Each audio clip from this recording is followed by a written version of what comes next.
যে সকল হিন্দুরা ভোরের আজান শুনতে না পেয়ে ককের জলে বিছানা ভাসাচ্ছে, ছুরি চোখের জলে সোশ্যাল মিডিয়া ভাসাচ্ছে, তাদের উদ্দেশ্যে আরবি ভাষায় দেওয়া আজানের বাংলা অনুবাদ করে দিলাম।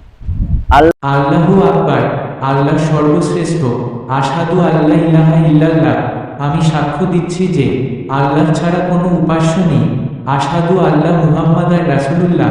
আমি সাক্ষ্য দিচ্ছি যে মুহাম্মদ আল্লাহর রাসূল। হাইয়া আলাস সালাহ। নামাজের দিকে এসো। হাইয়া আলাল ফালাহ। সফলতার দিকে এসো। আল্লাহু আকবার। আল্লাহ সর্বশ্রেষ্ঠ। লা ইলাহা ইল্লাল্লাহ। আল্লাহ ছাড়া কোনো উপাস্য নেই। অর্থাৎ আজানের মাধ্যমে সরাসরি হিন্দুদের চ্যালেঞ্জ করা হয়। সনাতন ধর্ম ও সনাতন ধর্মাবলম্বী ঈশ্বর ও শান্তিপ্রিয় হিন্দু জাতিকে চ্যালেঞ্জ করা হয়। তারপরেও যে সকল হিন্দুরা আজান শুনতে না পেয়ে দুঃখে আছেন, তাদের জন্ম নিয়ে যথেষ্ট সংশয় আছে। এই প্রসঙ্গে আরো একটা কথা না বললেই নয়। 1400 বছর আগে মাইক চোং কিছু ছিল না। ভোরবেলা আরব মরুদস্যুদের জাগানোর জন্য আজান দেওয়ার প্রথা চালু হয় খালি মুখে। ইসলামে বিজ্ঞান হারাম, অথচ মাইক বিজ্ঞানের অবদান।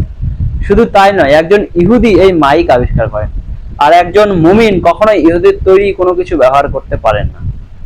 তাহলে টেকনিক্যালি এই মাইকের নিষেধাজ্ঞা ওনাদের মুসলিমদের উপকারী করা হচ্ছে।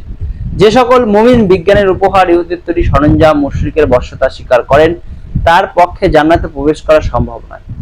জাহান্নামের আগুন তাকে দগ্ধ করবে। মোদ্দা কথা, 72 হুর ভোগ করতে পারবে না।